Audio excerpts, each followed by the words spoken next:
या तो कोई पप्पू की बात करे या पनौती की बात करे या मुसलमानों को मारने का ठेका ले। मेरे पास खाने का दाना नहीं, बच्चों को पढ़ाऊंगी कहाँ से?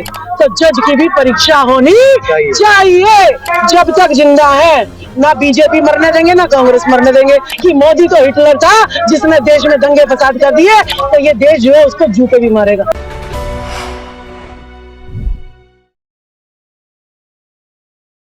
जनगणना कराने के लिए जिस देश में धरना प्रदर्शन करने पड़े तो उस देश के हालात आप लोग समझ ही सकते हैं।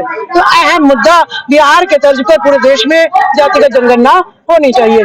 दूसरा मुद्दा है कि सरकारी नौकरियों में आज इतने सालों के आरक्षण के बाद भी जो है SC ST OBC समाज C और D ग्रुप की नौकरियों में सिर्फ 10% ही अपनी भागीदारी दे पाया है।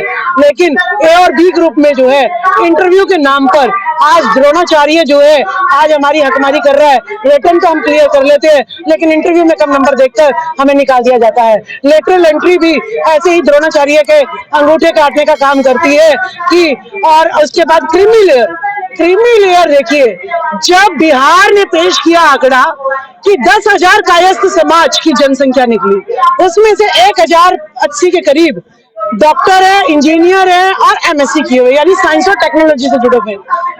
उधर मुसर समाज उसकी जनसंख्या भी 10,000 है, लेकिन MSc डॉक्टर इंजीनियर उसकी जनसंख्या निकली 1। और अगर उसमें भी क्रीमी लेयर लगा दूं तो यानी वो नौकरियों से बिल्कुल ही खत्म।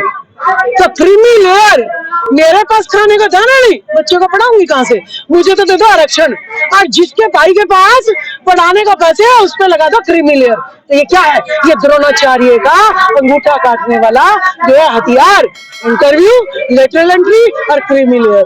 ये जो है इसकी मांग जो है न्याय अधिकार महाकुंभ रख रहा है कि इसको हटा दिया जाए। दूसरा, न्यायपालिका में अगर आंकड़े निकलवाए जाए तो सुप्रीम कोर्ट और हाई कोर्ट में 80% एक ही वर्ग के लोग निकलेंगे, वो भी ब्राह्मण निकलेंगे। और जब भी जज बनते हैं तो सिर्फ 200 परिवारों में से ही जज बनते हैं। अभी राष्ट्रपति द्रौपदी मुर्मू ने कहा कि अगर क्लर्क के लिए रिटर्न एग्जाम हो सकता है तो जज की भी परीक्षा होनी चाहिए। और उस परीक्षा में भी मनुवादी ही पेपर बनाएंगे, फिर पेपर लीक करवाएंगे, फिर इंटरव्यू रखवाएंगे। तो इस बहुजन समाज के लिए, इसकी गर्दन काटने के लिए, इसका अंगूठा काटने के लिए कितने द्रोणाचार्य लाइन लगाए बैठे हैं। वो जो है इस महाकुंभ में हम इस मुद्दे को भी रख रहे हैं। देखिए, अब उनके लिए सितारा थोड़ा चमका है क्योंकि कांग्रेस जमीन पे दोबारा आ गई है और अब वो नीतीश जी को भी वैल्यू देंगी।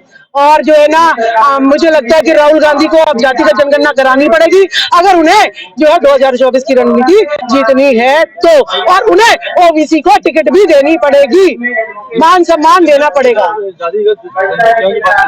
तमाम मीडिया तमाम ऐसे जो संस्थान जो दावा करते हैं कि ये जातिगत जनगणना कोई मुद्दा नहीं बन पाया। हाँ, इस देश की जो है दुर्भाग्य रहा है कि मुझे स्वास्थ्य सेवा नहीं चाहिए। अशोक गहलोत का राइट टू हेल्थ कोई मुद्दा नहीं बन पाया। अशोक गहलोत का रोजगार योजना कोई मुद्दा नहीं बन पाया। इस देश में सिर्फ चुनाव होगा तो किस मुद्दे पे होगा? या तो कोई पप्पू की बात करे या पनौती की बात करे या मुसलमानों को मारने का ठेका ले या उनको धमकाने का ठेका ले। बस चुनाव वही जीत सकता है, बाकी कोई नहीं जीत सकता है। 70% की मानसिकता किस तरीके से आप होल्ड करेंगे और 2024 में इसका परिणाम देखने को मिल रहा है? देखिए, बहुत पिटाई SC ST OBC के ऊपरले नेताओं की भी हो गई है। मायावती जी को भी किसी ने नहीं पूछा, नीतीश जी को भी टिकट नहीं दी है कांग्रेस ने, अखिलेश यादव को भी नहीं दी टिकट। तो जिसकी जो है मार कांग्रेस ने सही है। अब ये नेता भी रणनीति बनाएंगे। हम नीचे जितने नेता काम कर रहे हैं वो भी, राजकुमार सैनी भी खूब शव यात्रा निकाल रहे हैं। तो अब जो है इनकी मजबूरी बन गई है कांग्रेस की कि अब जो है ये सबकी पूछ करेगी, तभी इसको कोई पूछेगा, नहीं तो इसका इतिहास में दोबारा उठाने वाला कोई नहीं होगा अगर 2024 में ये नहीं आई तो।